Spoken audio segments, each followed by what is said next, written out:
This foodie cat was abandoned by his father, but he gets an even better caretaker. However, after a few years, his father returns to take him on a dangerous mission.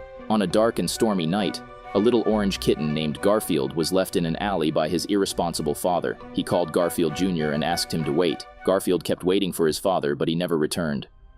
Poor Kitten was hungry for days and started staring at the restaurant across the street. Without a second thought, he rushed to the restaurant and peeked in through the window. All the customers were enjoying delicious food, but there was one customer who seemed as lonely as Garfield. It was a man named John Arbuckle who had no family or friends. He ordered a pizza but has no one to share with. He suddenly noticed Garfield on the window and offered him a slice. The little Garfield ate the whole pizza in seconds and asked John to order a family-size lasagna. While waiting for his order, Garfield started to eat from others' tables. John rushed to catch Garfield and left the restaurant with his food. He said goodbye to the kitten because he couldn't keep pets in his apartment, but Garfield stared at him with puppy eyes. John fell for his cuteness and bought a new house so he could keep Garfield. It's been years since the incident, and Garfield has grown up into a fat and lazy cat. John also adopted another pet named Odie. Despite being a dog, Odie is really obedient towards Garfield. John is really innocent too, so Garfield is the new head of the house. All day, he orders food of his choice and sits on his luxurious couch to watch cat shows. John doesn't mind anything because he loves Garfield. He brought a purpose in John's lonely life.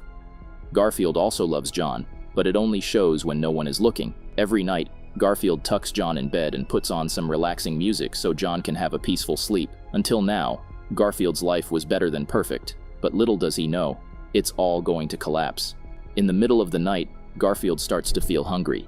He asks Odie for help and gets dragged to the fridge. It's full of delicious food that Garfield keeps ordering all day using John's credit card. Garfield asks Odie to gather all the food so they can go to the room and eat in peace. Suddenly, two scary dogs block Garfield's way. He assumes it's just a dream and asks Odie to wake him up. However, it's not a dream at all. Garfield offers to give John's credit card along with the password, but the dogs don't want money. They are here to kidnap him. They put Garfield and Odie in bags and carry them to an unknown location. Afterward, they hang Garfield and Odie from the ceiling and walk away. Garfield tries to be brave and orders the dogs to let him go on the count of 3. His counting reaches 300, but the dogs don't listen to him. Garfield gives up on his life and even sees the angel of death. Suddenly, the angel starts speaking and offers to help them. He's going to cut the rope so they can swing down to the corridor. Garfield doesn't allow this risky act, but the angel does it anyway. After landing down safely, the angel calls Garfield Jr. and asks him to hurry up. Garfield recognizes the voice and pulls away the angel's cloak. It is Garfield's father, Vic. He asks Garfield to calm down for now and follow him, but Garfield is burning in anger. He refuses to follow orders because Vic lost this privilege a long time ago. Suddenly, a huge white cat interrupts them. She is the real boss who ordered the dogs to kidnap Garfield and Odie. She also knows Vic and gets surprised to see him after a long time. Garfield gets confused and asks for an explanation. The white cat introduces herself as Jinx and shares her tragic life story. She belonged to a small town outside of London. She made her way through hard times to fulfill her one and only dream. She wanted to be seen as a valuable citizen. However, she failed. Then she met Vic and his crew. Together, they were just a bunch of losers and didn't have much. But they had each other and became a warm family.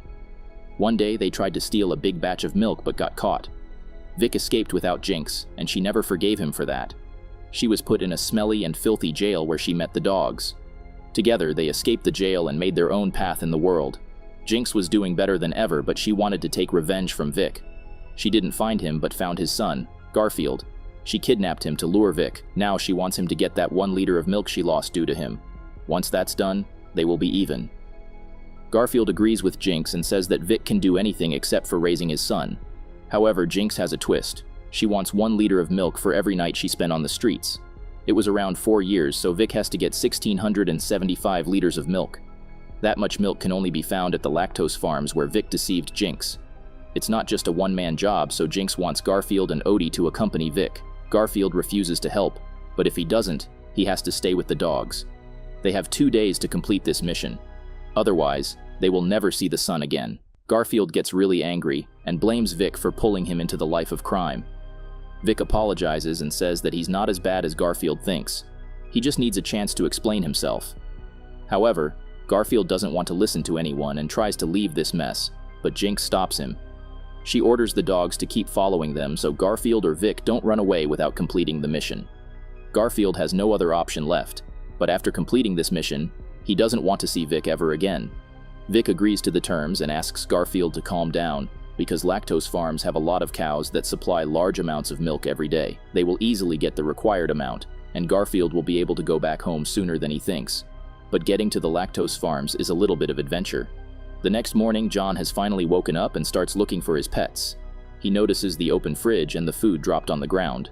Garfield never lets a single grain of food go to waste, so it means something happened to him. John gets really worried and calls the police.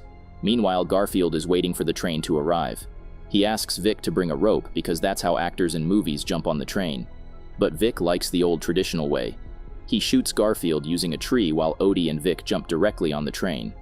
Poor Garfield keeps bouncing here and there before landing inside the train. Garfield gets really frustrated and says that he shouldn't have trusted Vic. But Vic asks Garfield to look at the bright side because he can learn a lot of life lessons from this mission. Garfield is a pampered cat who mostly stays indoors. This mission will make him tougher and independent. Moreover, Vic wants to experience the life of a dad teaching life skills to his kids.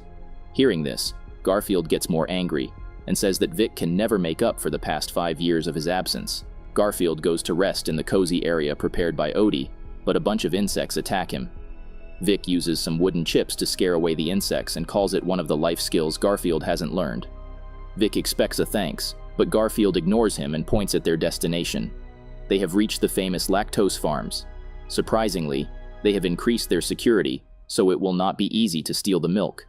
Garfield walks away in disappointment, but he suddenly notices someone. It's Otto, the bull who used to perform at the lactose farm. Garfield wonders why Otto is sitting far away under a tree. He rushes to introduce himself as a huge fan who buys all dairy products that have a picture of Otto. He wants to request Otto for help in getting the milk, but Otto is not interested in interacting with anyone. He's really depressed right now. A year ago, the old man who ran the farm was forced out. The cooperation that took over kicked out Otto, and he was separated from his true love, Ethel. Afterward, she was forced to perform for the visitors. Otto tried to help Ethel escape, but the authorities didn't let him. They may not let anyone steal the milk either. Garfield gets a clever idea and offers to rescue Ethel if Otto agrees to help them. Otto immediately says yes and makes a rough map to explain the rescue plan. The farms are divided into different rooms, and each one of them is full of different kinds of security measures. Otto chooses a long way, but Garfield suggests they should directly go through the cheese room. In response, Otto says that the cheese room is unimaginable pain and misery, so they should not even think about it. It's safer to use the air vent and reach the refrigerator room. From there, they can proceed to the loading dock and steal the milk truck keys. Afterward, they will pick up Ethel and escape the farms. But Otto only finds Odie trustworthy and doubts if the cats have the skills to complete this mission. Therefore, he wants to give them crucial training. The cats agree without realizing what's coming their way. In the name of training, the bull literally tortures them. He keeps hitting them with hard objects and making them run miles for no reason.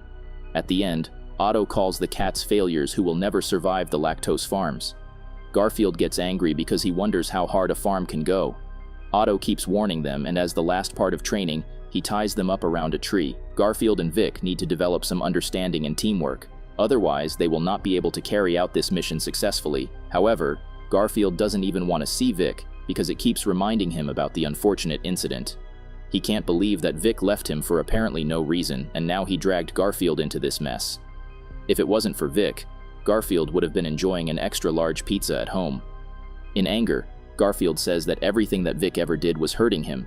Vic doesn't agree because he always tried to help Garfield. If they are tied together anyway, then it's time for Garfield to know the whole truth about his childhood. Vic was having a hard time and didn't have food to eat or feed his little son. People rejected him wherever he went. One night, Vic saw a waiter throwing trash outside a restaurant.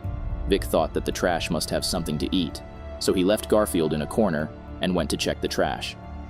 Before he could get there, the waiter came back to attend a call. It went too long, and Vic couldn't return to his son for more than an hour. He eventually checked the trash but found only one tiny fish. Vic still felt grateful and carried the fish to his son, but Garfield had already met John and was enjoying a luxurious dinner. He seemed happier and fuller. so Vic didn't feel right to ruin his son's only chance to have a better life. After that, Vic visited his son many times, but never gathered enough courage to face Garfield and drag him back to the miserable life of the streets. Garfield gets overwhelmed by the story and regrets his awful behavior. Otto has heard everything as well and believes that the cats are going to have a better relationship. Therefore, it's time to start the mission. The dogs are secretly keeping an eye on everything and inform Jinx about the progress. Jinx gets really happy to know that everything is going according to plan.